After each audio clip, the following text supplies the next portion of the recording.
Les impôts, les banques qui s'effondrent, l'allongement du durée de cotisation pour arriver à la retraite. Actuellement, l'actualité économique, elle est absolument partout. Et on est même un petit peu débordé par celle-ci. On ne sait plus vraiment quoi faire, on ne sait plus vraiment qui croire et comment croire. Et donc, pour nous aider à décrypter toute cette actualité, enfin ces trois actualités principales déjà, eh bien, j'ai demandé à Philippe Béchade de venir me rejoindre. Alors, Philippe Béchade, bonjour. Bonjour.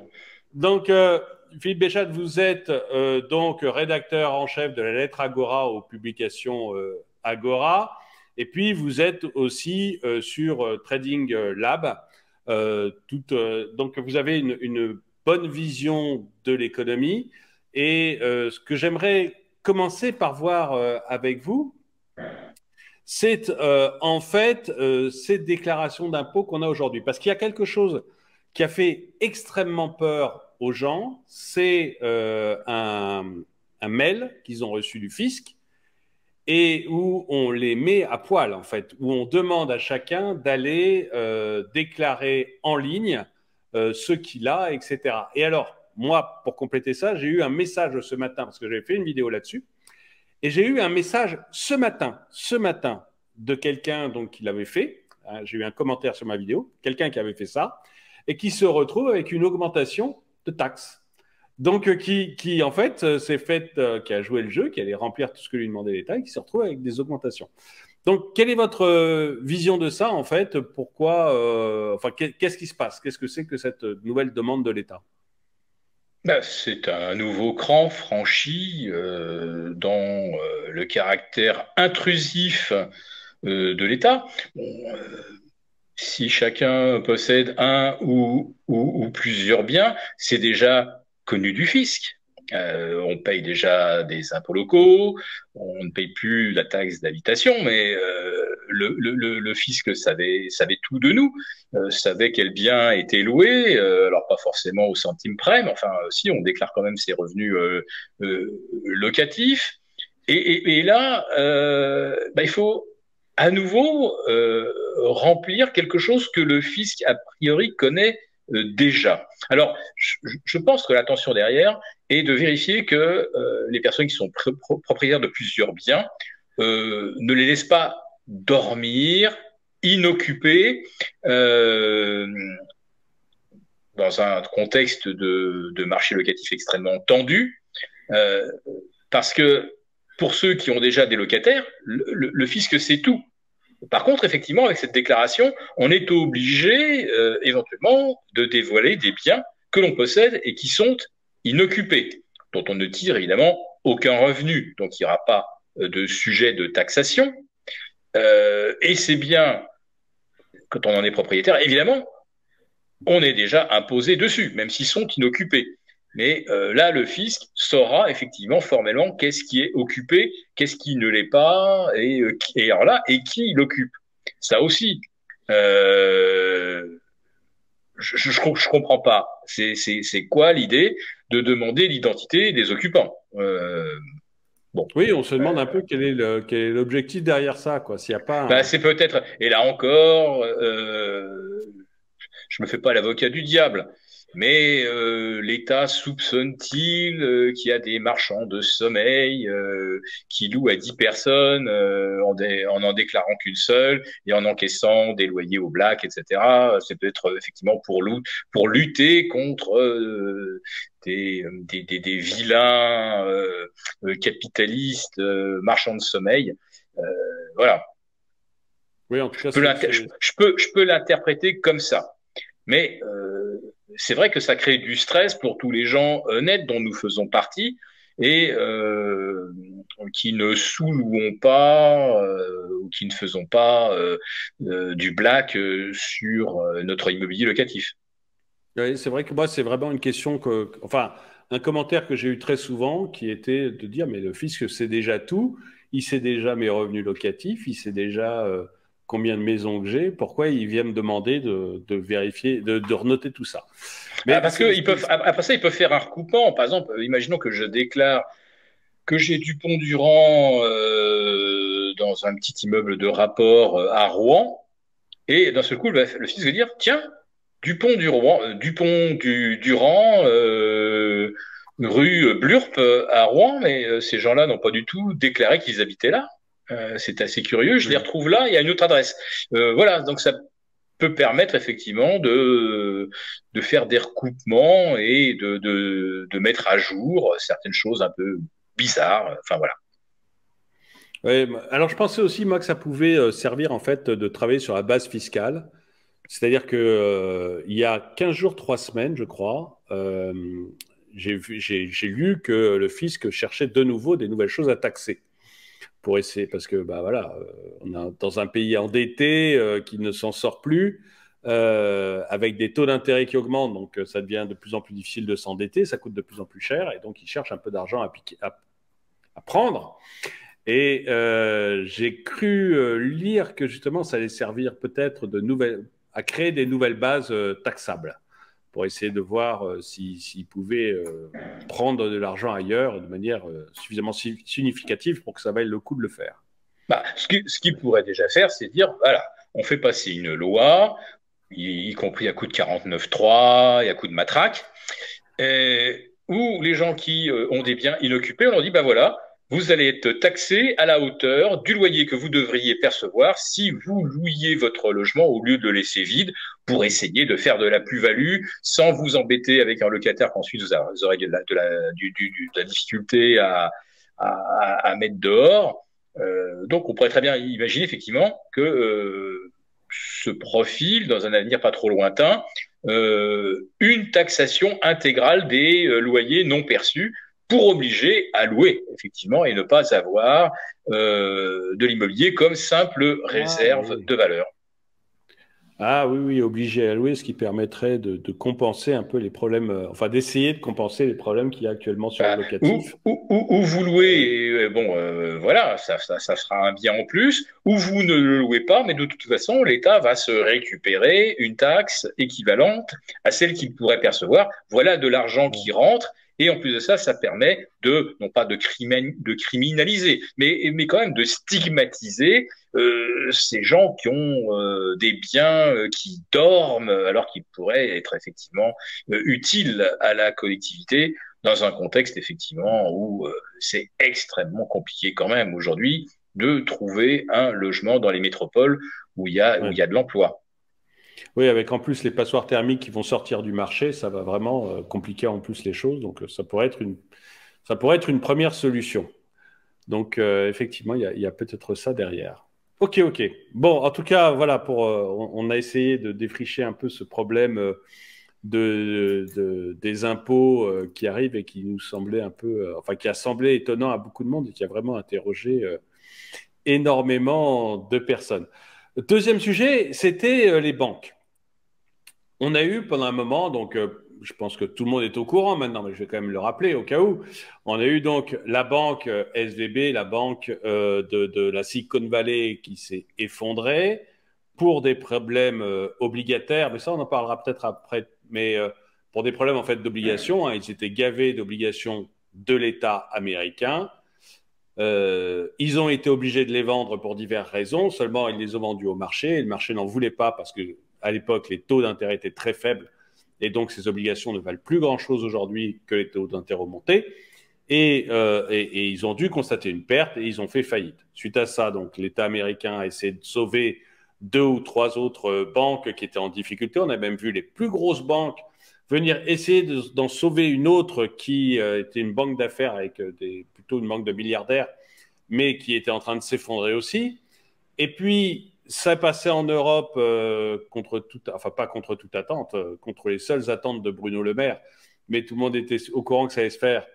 C'est passé en Europe avec le Crédit Suisse qui a été racheté par UBS, histoire de nous faire encore un monstre bancaire qui va devenir encore plus too big to fail. Donc, moi, j'ai toujours dit que le problème du too big to fail, c'était peut-être parce qu'ils étaient too big. Donc, il y a eu ça. Et puis, on a eu la Deutsche Bank qui a failli se retrouver au tapis aussi. Est-ce que, et alors moi, je pensais que c'était terminé. Et puis, on a Warren Buffett hier. Donc, Warren Buffett, pour ceux qui ne le savent pas, c'est probablement le plus grand investisseur au monde. En tout cas, il fait partie des 5 plus grosses fortunes mondiales et donc c'est un financier qui fait des investissements plutôt éthiques, enfin plutôt sur des investissements long terme et qui nous a dit non mais les banques, c'est probablement pas fini, il y a sûrement encore des trucs dans les placards. Donc, je voulais avoir votre avis, Philippe Béchade. Est-ce que vous pensez qu'on en a fini avec les banques, que c'est maintenant calmé, que les banques centrales ont fait ce qu'il fallait? Il faut dire qu'elles ont agi très vite.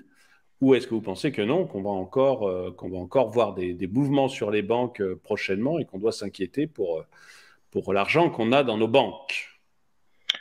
Bah, on se le disait hors antenne avant de commencer l'interview. Y a-t-il des cadavres dans les placards? Je dirais que pour certaines banques et même certaines compagnies d'assurance, c'est carrément une morgue. Il y a non seulement des créances de plus en plus douteuses sur l'activité donc d'offres de crédit. Aux États-Unis, le taux de défaillance sur les crédits auto, on a passé la barre des 6,5, c'est-à-dire on est très très loin au-delà des pires niveaux qu'on avait observés en 2007-2008. On va commencer à avoir des défaillances énormes sur l'immobilier commercial aux États-Unis. Je rappelle que pour la seule ville de San Francisco, il y a actuellement pratiquement 30% du parc immobilier qui est vacant, c'est 29 et des brouettes. Et ça correspond d'ailleurs pratiquement à 30 millions de mètres carrés inoccupés.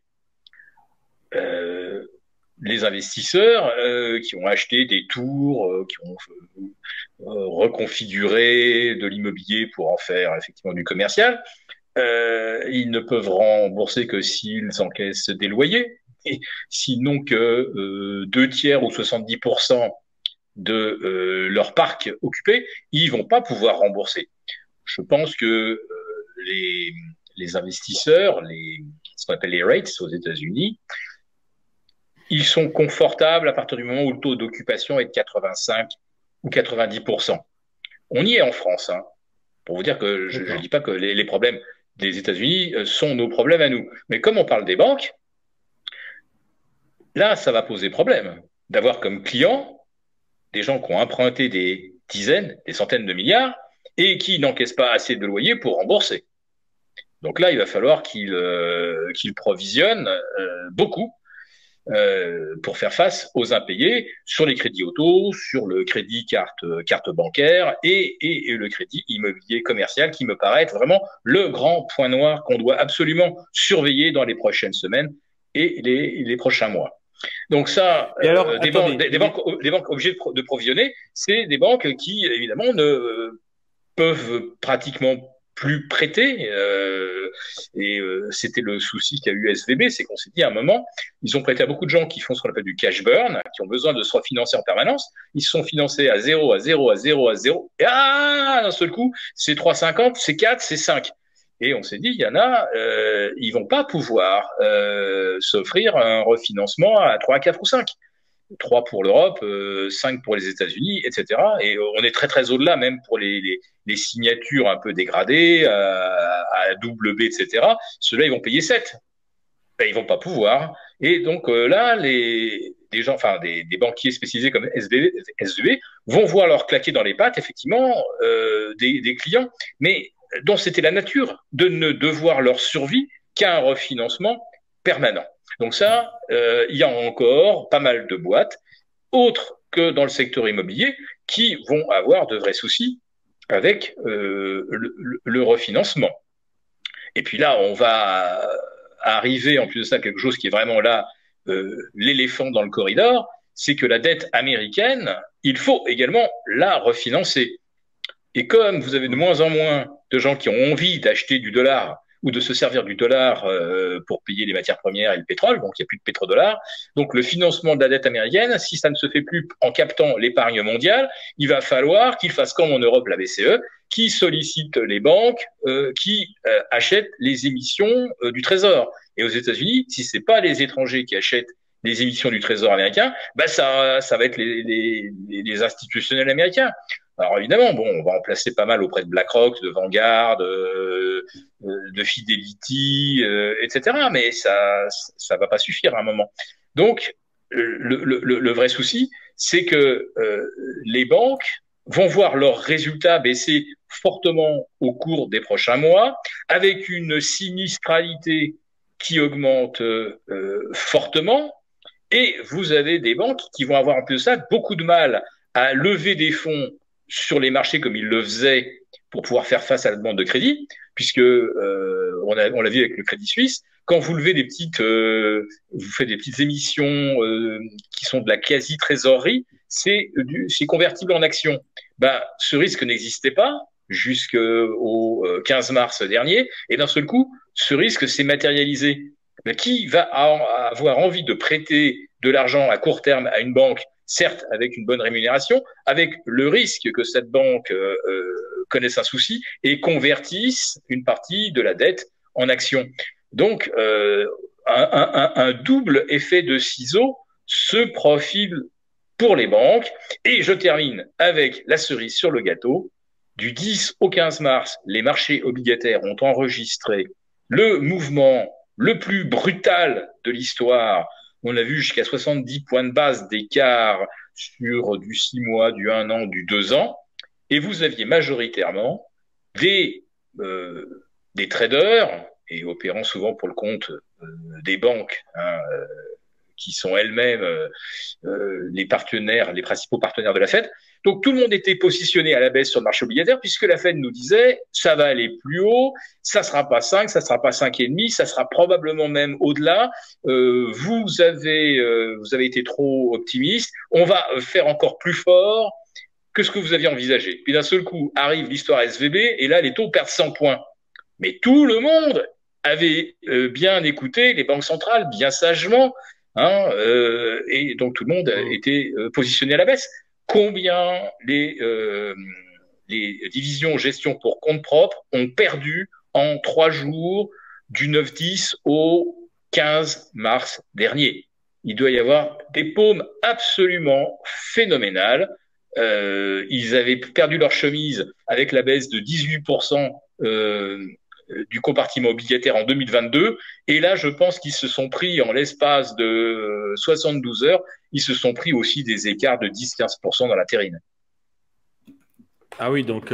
mais alors, on va avoir des banques qui vont être extrêmement fragilisées aux États-Unis. En Europe, où on en est? Est-ce que ça va nous impacter? Est-ce qu'il y a vraiment des risques bancaires en Europe? Ou est-ce que voilà, c'est cloisonné aux US et on échappera au problème? On n'échappera pas à tout, puisque avec les prêts garantis, les PGE, on a maintenu en survie artificielle des tas d'entreprises zombies. Donc, on l'a vu déjà en 2022, le nombre de faillites a passé la barre des 50 000, donc c'est déjà un record depuis la période noire 2008-2010. Donc, on voit déjà qu'il y a beaucoup d'entreprises qui vont au tapis.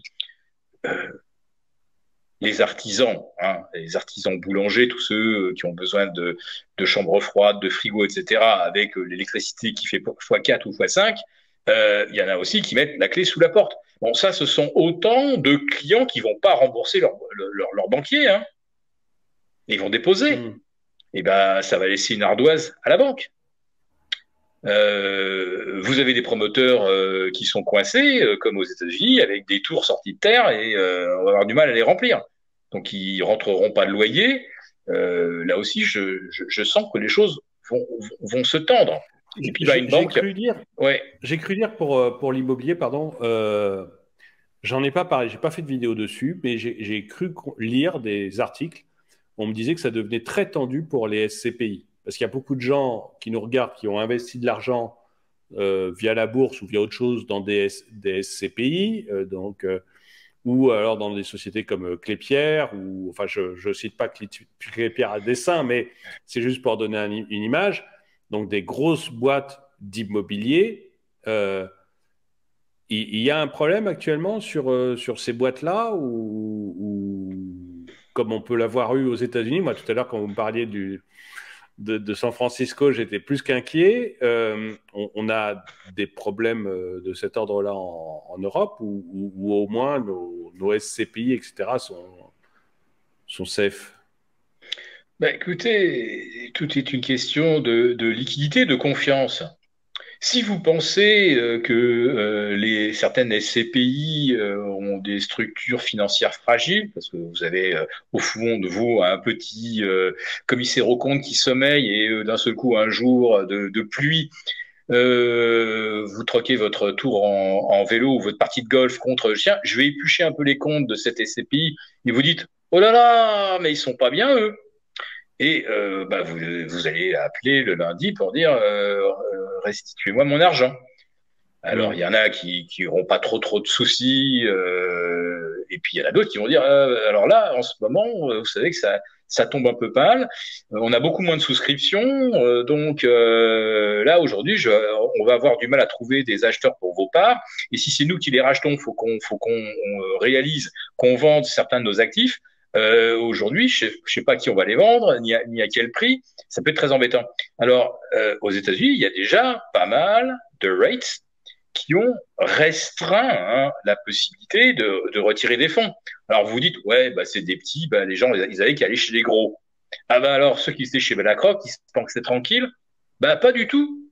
Même chez BlackRock, il y a certains fonds immobiliers dont vous pouvez pas retirer la totalité, où on va vous dire c'est 20% ou 30% à la fois par trimestre, etc.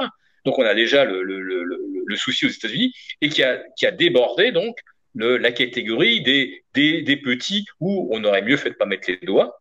Et en France, les CPI, on n'a jamais eu de problème depuis les années 90. Il y avait eu des soucis dans les années 90. Hein.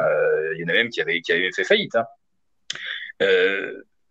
Donc, on a complètement oublié ce souci, parce que là encore, on parle de risque non matérialisé, mais le jour où le risque se matérialise, l'impact psychologique fait qu'on aura une réaction en chaîne, exactement comme on l'a eu avec SVB, où les gens se sont dit, tiens, toutes les banques qui ont le profil SVB, non systémique, non garanti, etc., il peut leur arriver la même bricole.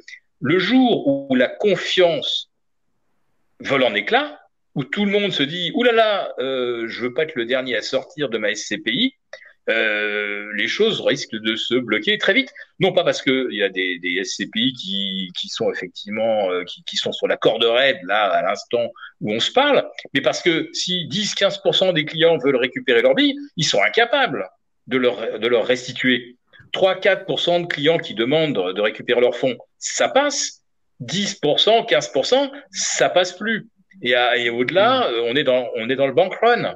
Donc, tout est une question de confiance. Mais il n'y a aucune SCPI qui serait à l'abri le jour où d'un seul coup, il y aurait, vous voyez, aux 20 heures, on commence à interviewer des épargnants paniqués. Je peux plus retirer d'argent de ma SCPI. On fait venir ensuite des stars de BFM pour expliquer que ah ouais vraiment on n'avait pas envisagé un seul instant de se retrouver dans cette situation. Mais rappelons-nous quand même que dans les années 90, on avait eu le problème de la liquidité, etc.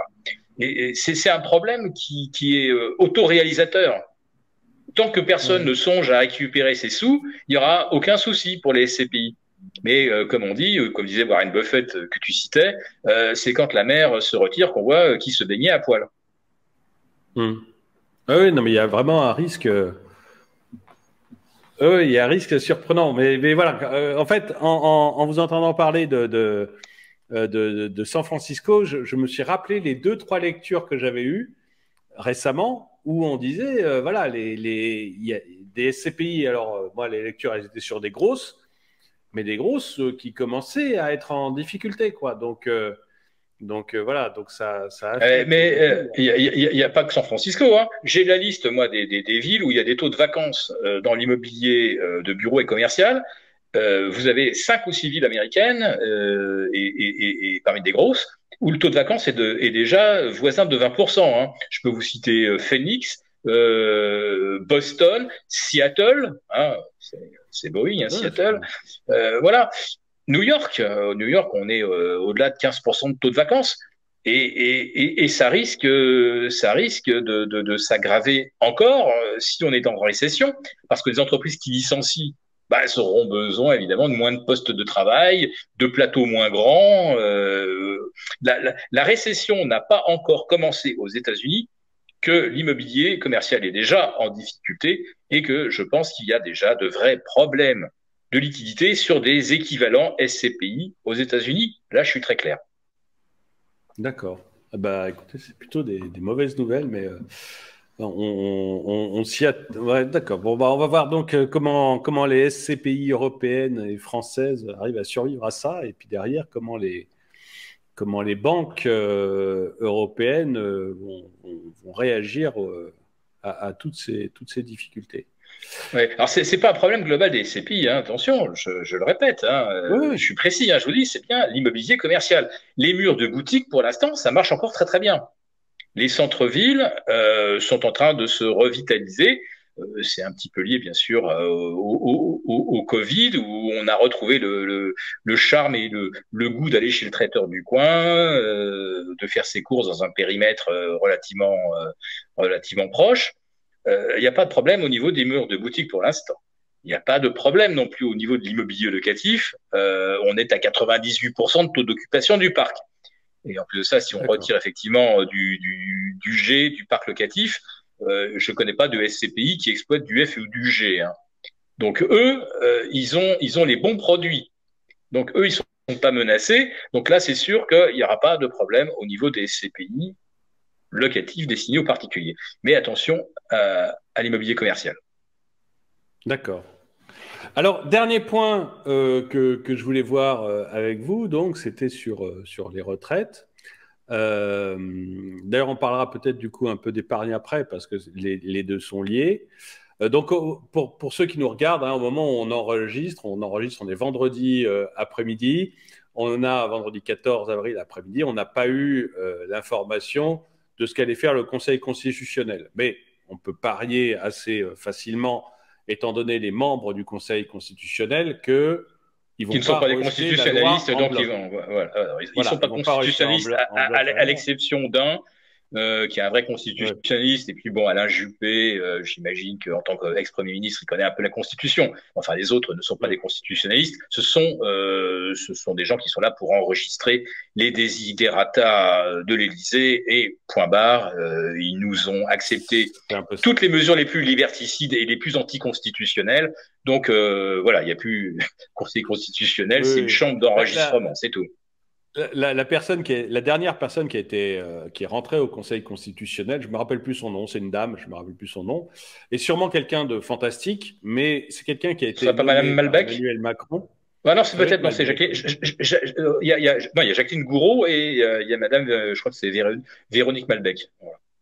Et elle a été nommée donc par Emmanuel Macron et son diplôme, qui a vraiment beaucoup de choses à voir avec la justice, c'est qu'elle a une licence d'histoire. Ah, c'est Donc, Madame, ça, c'est Madame Gouraud. C'est Jacqueline Gouraud. Madame Gour. Voilà. Donc, licence d'histoire, voilà, vous pouvez être conseiller. Vous avez deux possibilités de carrière, hein. Soit vous devenez prof en banlieue, soit vous rentrez au Conseil constitutionnel. Ça dépend à quel point vous connaissez le président. Ben, Et ça dépend de son donc réseau, quoi. C'est toujours pareil. il y a eu Il faut elle, avoir le bon Juppé réseau. a été nommé. C'est un peu ça. Enfin, on voit tous, la plupart ont été nommés soit par Macron, soit, enfin pas la plupart, mais beaucoup ont été nommés, soit par Macron, soit par le président du Sénat, qui est quand Sénat même, et Assemblée, les deux. et l'Assemblée. Le Sénat, Ouais. il est macrono-compatible, il a déjà dit plusieurs fois, et Assemblée nationale, celui qui l'a nommé, c'était l'ancien président de l'Assemblée nationale, Richard qui lui Ferrand. était Richard Ferrand, qui est un grand ami de Macron et qui est de toute manière fait partie du parti d'Emmanuel Macron. On voit bien qu'ils ne vont pas rejeter les choses, que c'est surtout un truc politique, pas un truc juridique. Alors je sais on va râler parce qu'on a dit ça, mais parce qu'il faut pas ne pas, enfin, faut pas jeter un doute sur les institutions. Mais enfin là, quand même, je veux dire, c'est tellement une bande de potes que c'est difficile de ne pas jeter un doute sur l'institution. Ceci dit, Oui. très honnêtement, Également, on ne voit pas Laurent Fabius oui, bah oui. rejeter les propositions de Fabius Fils au travers de McKinsey. Hein, voilà. oui, ben voilà. Mais bon, mais voilà. Alors si demain, enfin ce soir, ils nous annoncent que ils ont tout rejeté en bloc, alors là, je ferai une vidéo pour m'excuser. Mais je suis assez tranquille. Ils vont rejeter 2 ou 3 articles qui sont liés, par exemple, au fait que les entreprises déclarent les gens de plus de 55 ans, des choses comme ça, et en plus, qui ont été mis là, à mon avis, uniquement pour que le Conseil constitutionnel puisse les rejeter, pour dire, regardez, on existe, et on n'est Exactement. pas à la botte du gouvernement. Et c'est en plus des articles qui pourront après remettre dans une nouvelle loi, Mais évidemment. puisque c'est les articles qui sont accueillis. Donc en fait, Absolument. à mon À avis, 2 heures du matin, un amendement déposé à la dernière minute par un député Renaissance, voté par 16 collègues à l'Assemblée face à 3 députés de l'opposition présents, on sait comment ça marche. Et évidemment, ce que tu décris, c'est exactement ce à quoi on peut s'attendre, en effet. ça paraît net. Mais alors, du coup, pourquoi, selon vous, on va vers on fait cette réforme des retraites? Quel est l'objectif? Est-ce que c'était utile? Est-ce qu'il fallait la faire? Voilà, où on en est. On a eu du mal à voir vraiment le fin mot de l'histoire et à comprendre ce qu'il en était. Donc, est-ce qu'il fallait la faire? Et s'il ne fallait pas la faire, eh ben, pourquoi est-ce qu'on l'a passée? Pourquoi on en est là, en fait? Mm. Alors moi, j'aime bien cette question parce que je peux te défendre les 2 propositions. Pourquoi fallait-il la faire et pourquoi il n'y avait aucune urgence et à la limite, on pouvait faire tout à fait autrement. Alors, je vais commencer par pourquoi fallait-il la faire? Ben, tout simplement parce qu'il faut que Monsieur Macron donne des gages à ceux à qui il rendait compte, probablement, ou en tout cas à qui il a envie de complaire.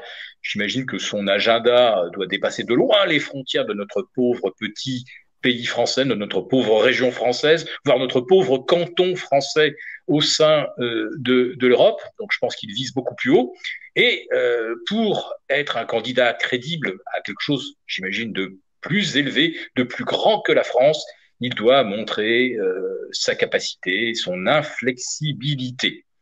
Donc, c'est pour moi une sorte un petit peu de test d'autorité ou de soumission, tout comme l'ont été d'ailleurs les 80 km/h, qui étaient complètement Mmh. absurdes, que personne ne réclamait, qu'aucune hécatombe sur les routes ne justifiait, et que Édouard Philippe a porté, a imposé contre la 80 ou 90% de l'opinion. Donc c'était un premier test de soumission, puis arrivait ensuite le test de soumission de l'auto-attestation, puis le test de soumission du vaccin, et puis de je prends mon café debout, non, je m'assois, et je reste par contre debout sur la plage, car si je m'assois, je suis immédiatement encerclé de CRS avec le carnet à souche à la main. Et là, la retraite, j'ai l'impression que ça procède un petit peu du même esprit. Parce que qu'on ne vienne pas m'expliquer que pour une hypothétique impasse de 13 milliards, ou mettez même 15 si vous voulez, ça n'a aucune importance. C'est hypothétique, c'est une projection médiane. On pourrait très bien être optimiste en disant, après tout, on pourrait même retenir l'hypothèse où il n'y a pas de déficit, et il n'y en aura pas, c'est sûr, en 2024-2025, parce que vous avez tout l'argent accumulé au titre de la CRDS qui va venir abonder. Bref, on n'a aucun souci 2024, 2025, 2026. Il n'y avait aucune espèce d'urgence. Bon, mais imaginons même que ce soit 15 milliards. De l'autre côté, combien de milliards M. Macron vient-il de distribuer en Afrique, en Europe? Et d'ailleurs, de combien la France est-elle de sa poche vis-à-vis de l'Europe? On est un contributeur net. Donc, ça veut dire quoi? Ça veut dire qu'on donne plus d'argent qu'on en reçoit. Et ça va certainement au-delà des 13 milliards. Euh, les obligations indexées sur l'inflation, ça nous coûte aussi une blinde. Comme diraient mes amis suisses, ça va nous coûter un saladier. Et là, on est aussi sur quelque chose de l'ordre du 10 milliards. Mais ça, c'est encore de la gnognotte en comparaison, d'abord du CICE, où là, on est plutôt sur du 130 milliards par an, donc 10 fois le trou supposé hypothétique du régime des retraites. Il y a eu le bouclier tarifaire sur le pétrole d'abord, et puis ensuite sur l'électricité. Et sur l'électricité, il y avait un moyen très très simple d'éviter de perdre 70-75 milliards, donc déjà 5 années du pseudo-déficit des retraites. Il y avait déjà un moyen d'économiser 75 milliards en sortant, comme les Espagnols et les Portugais l'ont fait, du marché commun de l'électricité. Là, hop, 75 milliards d'euros économisés. Bah, c'était peut-être de l'argent qu'effectivement on n'aurait pas besoin aujourd'hui d'aller chercher dans la poche des salariés. Alors ensuite, je passe sur la fraude fiscale, sur les multiples centenaires qui sont financés au-delà de nos frontières. Enfin, il y a des gaspillages absolument colossaux. Je dois dire que si vraiment le problème, c'est un problème de budget et qu'on essaie de nous vendre l'idée que si on ne réforme pas les retraites, nos créanciers vont cesser de nous faire confiance, alors je ne comprends pas pourquoi ils se sont rués pour acheter 600 milliards de dettes qui rapportaient zéro, parce qu'on était avec des taux zéro jusqu'à une date récente. Ils se précipitaient 500, 600 milliards, ça leur fait pas peur, et n'avoir aucune rémunération leur fait pas peur. Et aujourd'hui, pour 15 milliards, bien rémunérés, ils seraient plus là. Alors là, je veux qu'un psy analyse les marchés, parce que là, ça relève de la psychanalyse ou de la psychiatrie. Ah oui, d'accord. Donc ça serait pas... parce qu'effectivement, cette année, on va emprunter 300 milliards, je crois, à peu près au marché. Enfin, il est prévu 270, mais on sera plus proche de 300. Ouais, arrondissons, arrondissons. Donc, euh, donc, euh, donc c'est vrai qu'effectivement, le fait qu'il le fait qu'ils refusent de nous prêter 15 milliards ou 17 pour passer les retraites, c'est vrai que ça semble plus qu'étonnant. Attendez, je vais aller plus loin. Ah non, bah, lundi, c'était férié. Lundi prochain, regardez combien il va y avoir de soumissions lors de la session hebdomadaire d'émission de France Trésor. Bon, je suis ça d'un œil distrait parce que je suis pas un spécialiste et que je suis pas acheteur. Mais toutes les semaines, je pointe quand même combien de fois, par rapport à l'offre, il y a eu de la demande. Donc c'est 2,5, 2,6, etc. Il n'y a jamais eu, depuis la crise du Covid, et on va tous mourir, je n'ai jamais vu les créanciers de la France ne pas demander au moins 2,5 fois le montant de dette qu'on pouvait souscrire. Donc, imaginons que même demain, on retombe à seulement 2 fois. Vous voyez, c'est-à-dire que la demande n'est que de 2 fois les tranches d'émission proposées. Y a toujours pas à s'en faire. Le problème, c'est le jour où on va arriver peut-être à 1,3 fois la demande, alors qu'on est à 2,6. Mais je ne vois rien de tel se produire. Donc, quand vous avez Agnès Verdier-Molinier, que je salue au passage, et j'apprécie ce qu'elle écrit, etc., et qui nous dit effectivement que le gouvernement fait ça pour rassurer les marchés, mais les marchés, ils n'ont pas besoin d'être rassurés, bon sang. Et surtout avec une dette où on obtient aujourd'hui du 2,40 sur du 10 ans. Enfin, il n'y a aucun problème. Et donc, ouais, donc l'idée, ça serait plutôt, c'est un test de soumission de la population, en fait. C'est plus En vers tout cas, ça que vous orientez. Ben, moi, je me dis comme ça n'a aucun sens. D'abord, l'argument rassurer les marchés n'a aucun sens. L'argument, le régime, il capote demain. C'est faux. On a des réserves. On a, je sais plus, on doit avoir 50 milliards de réserves. Je parle sous le contrôle de ceux qui connaissent bien les retraites, mais en tout cas, on n'a aucun souci, à mon avis, avant 2030. Donc, on est en 2023. Je pense qu'il n'y avait pas besoin de partir dans la pièce en courant, en s'arrachant les cheveux. Il n'y a aucun problème. Et 15 milliards, ce n'est rien. Je le répète, s'accrocher au système de marché commun de l'électricité, on gaspille 75 milliards et l'EDF est ruiné. Donc, vous voyez, si on veut arrêter de gaspiller du pognon, on peut. Avant d'aller demander plus d'argent aux salariés, il faudrait déjà que l'État arrête d'en gaspiller. ou qu'il arrête de fermer les yeux sur la fraude sociale et sur des retraités fantômes qui nous coûtent aussi une blinde. Voilà. Donc là, il y a du travail à faire avant d'aller chercher de l'argent. C'est n'importe quel ménage qui gère son budget va dire bon, alors d'abord, je vais commencer par arrêter d'aller jouer au casino. Je vais arrêter de faire des allers-retours en voiture alors que je peux faire le même aller-retour pour 5 fois moins cher en bus ou en vélo électrique. Et puis, une fois que j'aurai vraiment réduit partout où je pouvais couper les dépenses et les gaspillages, alors là, peut-être qu'effectivement, je me dis, ah bah peut-être que je ferai des heures supplémentaires pour gagner un peu plus à la fin du mois. Voilà. Oui, d'accord. D'accord, d'accord. Donc effectivement, on est sur quelque chose. Moi, je l'avais pas vu comme ça, mais effectivement, étant donné les sommes qui sont données à droite et à gauche et les sommes qu'on emprunte, la somme pour les retraites semblait effectivement totalement ridicule, quoi. C'est vraiment surprenant. Bon, on verra donc. Bon, en tout cas, mais si c'est un test de soumission de la population pour voir si on arrive à lui faire faire ce qu'on veut, on a pour le moment, ça semble pas gagner, quoi, parce que vraiment, il y a eu une grosse révolte entre. Alors, ça se calme actuellement, mais il y a eu quand même une grosse révolte contre les retraites et des gens vraiment énervés, quoi. Donc, ah ben, les gens sont peut-être énervés, mais on assiste à des scènes incroyables. Enfin, moi, j'ai vu des images hier de manifestants parfaitement pacifiques avec des élus de la nation, l'écharpe tricolore, se faire tabasser par des Robocop. Ces gens-là, évidemment, je ne pense pas qu'ils aient succombé à un instinct de violence et de voir couler le sang des crânes. Ces gens-là ont obéi à des ordres. D'accord?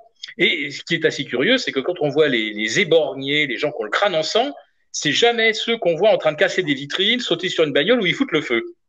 Donc, il y a un moment, il faudra se poser aussi la question de comment est gérée la colère des gens. Et j'ai l'impression qu'elle est gérée de façon à générer encore plus de colère et à faire en sorte que, effectivement, les manifestations dégénèrent. Et je trouve que les gens sont bien gentils quand même de se prendre autant de coups de bâton alors que leur seul tort était effectivement d'être au mauvais moment alors qu'il y avait un peloton de Robocop un peu énervé qui les ont nassés, gazés et tabassés.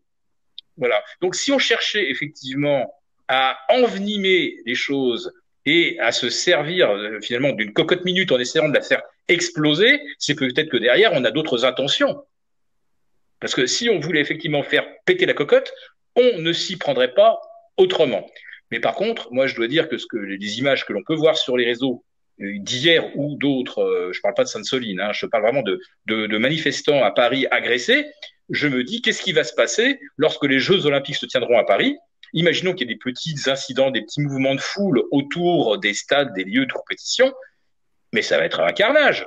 Là, le maintien de l'ordre tel qu'on l'observe aujourd'hui, imaginez des touristes pris au milieu d'une charge de CRS ou d'un peloton de braves qui arrive, la matraque tournoyante dans une main et la gazeuse dans l'autre. Moi, je vous dis, j'ai assisté sur les Champs-Élysées il y a 3 ans, j'ai assisté donc à des jets de grenades lacrymogènes sur des groupes de touristes dans lesquels il n'y avait aucun manifestant. C'était des gilets jaunes à l'époque, évidemment. C'était cette période des manifestations. J'ai vu des forces de l'ordre jeter, tirer en cloche des grenades lacrymogènes à l'aveugle, ce qui est totalement interdit, sur des personnes qui étaient au loin non identifiées, et je peux vous le dire, c'était que des touristes en train de photographier le coucher de soleil sur l'Arc de Triomphe, qui n'ont même pas vu arriver les grenades lacrymogènes, puisque ça arrivait de derrière eux. Et j'ai aussi vu les mêmes forces de l'ordre balancer des grenades de désencerclement dans les pattes de gens qui étaient aussi des touristes, et qui n'étaient pas des manifestants, et il n'y avait rien à désencercler. Donc, quand je vous parle du test de soumission pour les retraites, quand je vois la gestion de la colère et de l'opposition à cette réforme, je me dis qu'il y a beaucoup de choses sur lesquelles il faut qu'on accepte de réfléchir, parce qu'aujourd'hui, la réaction, c'est non, c'est pas possible. Mais pourquoi il ferait ça? Mais il faut se poser absolument la question de pourquoi.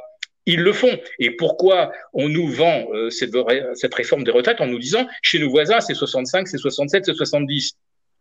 Alors, première chose, c'est 65, 67, 70, peut-être sur le papier, mais en pratique, les retraites en Europe se prennent à 62, 62 et demi. Si on veut travailler jusqu'à 70 ans, ça peut être un choix personnel. Moi, je connais dans mon entourage des avocats, des chirurgiens qui n'ont pas la main tremblante, qui sont encore très heureux de rendre des services ou d'être sur le front à 65 ou à 70 ans. Et les carrières dans les pays voisins, elles sont pas plus longues qu'en France, voire même plus courtes dans certains pays. Donc, ça veut dire que nous, si on dit qu'on a un âge à 62, à 62, si la carrière est complète, on prend sa retraite. Si elle n'est pas complète, on fait comme les autres. On va à 64, à 65, à 66. Voilà, donc ça, c'est la réalité. Le problème, c'est pas l'âge de départ légal, c'est la longueur de la carrière. Or, en France, on est parfaitement comparable à nos voisins. Et chez nos voisins, il n'y a pas de fétichisme du 60 ans, du 62 ans, du 65 ans. Dans la sidérurgie allemande, si à 59 ans, vous avez fait votre carrière complète, vous prenez votre retraite. Si vous avez été chauffeur de train, etc., à 57, vous êtes en retraite. Mais pourquoi on nous cache ça? La question, pourquoi les régimes seraient-ils en déficit en France alors qu'on a des durées de cotisation aussi longues que chez nos voisins et même des tuyaux encore plus gros que chez nos voisins, puisque finalement on s'aperçoit que les entreprises cotisent beaucoup plus. Donc nous, on remplit le bassin de la retraite à distribuer plus vite que beaucoup de nos voisins. Si on compare les retraites à un bassin de piscine olympique, eh ben nous on a des très très gros tuyaux, donc on remplit la piscine plus rapidement probablement que les Espagnols, que les Italiens, etc. Donc comme on a mis plus de débit, c'est de l'épargne différée, hein, c'est-à-dire qu'on le retrouve sur sa feuille de paye, bah, on voit qu'on a prélevé plus. Bah, donc il y a un pot qui est plus important ou il y a une piscine qui est plus remplie que chez nos voisins. Et nos voisins, ils ont choisi démocratiquement finalement de moins remplir la piscine ou de faire un panachage. Bah, on remplit la piscine et le petit bain. Donc la piscine, c'est le régime général des retraites, et le petit bain, c'est mon complément de retraite chez un assureur, etc. Donc je fais un petit peu de capi par ailleurs. Mais de tout ça, on doit discuter. On ne doit pas imposer de passer de 62 à 64 ans. Ça n'a aucun sens.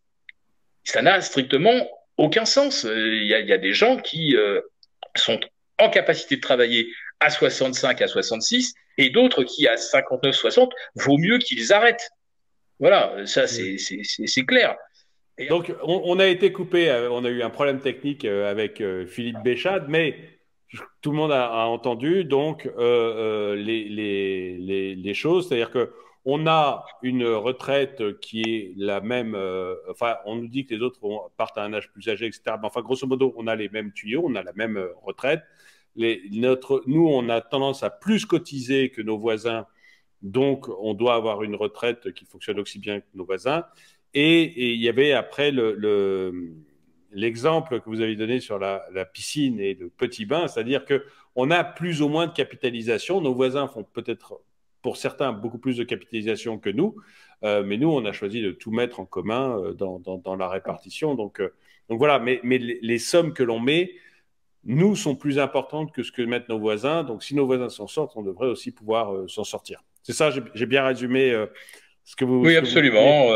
Les durées de carrière, 43, 44 ans, c'est à peu près équivalent chez nos voisins. Nos entrepreneurs belges, allemands, italiens, etc., voient qu'effectivement, ils payent moins, ils versent moins pour les retraites. Il y a moins de prélèvements sur la fiche de paye à la fin du mois. Donc, c'est un choix aussi. Voilà, on épargne un peu plus les entreprises, si vous voulez. Et les entreprises peuvent donner plus de salaire. Et avec ce surcroît de salaire, les gens peuvent décider après ça s'ils prennent un abonnement à la salle de sport, au golf, ou s'ils font de la capitalisation. Alors donc, ça, voilà, ça c'est des choix dont on peut discuter. Au lieu d'imposer à coup de 49,3 du 62 à 64, on pourrait se dire, pensez-vous qu'il faille effectivement prolonger notre modèle ou au contraire l'accompagner et rendre chacun un peu responsable, c'est-à-dire que si l'entreprise verse moins au régime obligatoire, distribuera un petit peu plus de salaire et après ça, ben, à vous de voir ce que vous en faites. Sauf que les gens qui n'arrivent pas à finir, qui n'arrivent pas à boucler la fin de mois, c'est sûr que eux, si on leur prend pas de l'argent sur leur salaire, c'est de l'argent qu'ils vont être obligés de dépenser parce que sinon ils sont à découvert. Vous voyez un petit peu le problème. Il faut penser aux plus fragiles. Voilà.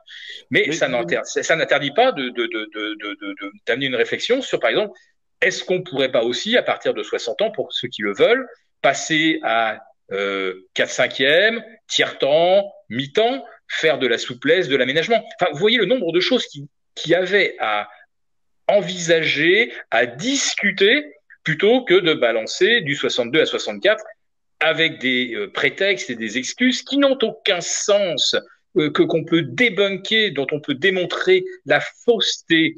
Et là, on s'aperçoit que les médias, évidemment, n'ont absolument pas fait leur travail parce qu'ils sont totalement complices avec le gouvernement. Mais n'importe quel journaliste qui fait bien son travail pourrait tenir exactement le même discours que je viens de tenir. Je suis pas un spécialiste de l'assurance, même si pendant 3 ans, j'ai collaboré avec une grande compagnie et je m'occupais justement des compléments de retraite des chefs d'entreprise. Bon, c'est un peu particulier, je m'occupais pas de la retraite, effectivement, de tous les salariés, mais les articles 83, etc., tout ça, ça existe, et pourquoi pas éventuellement réfléchir à une forme de généralisation de ce genre de formule. Enfin, il y avait énormément de choses dont on pouvait discuter. Bon, on a encore eu un problème technique qui a coupé Philippe Béchade, mais il avait dit l'essentiel de ce qu'il voulait dire.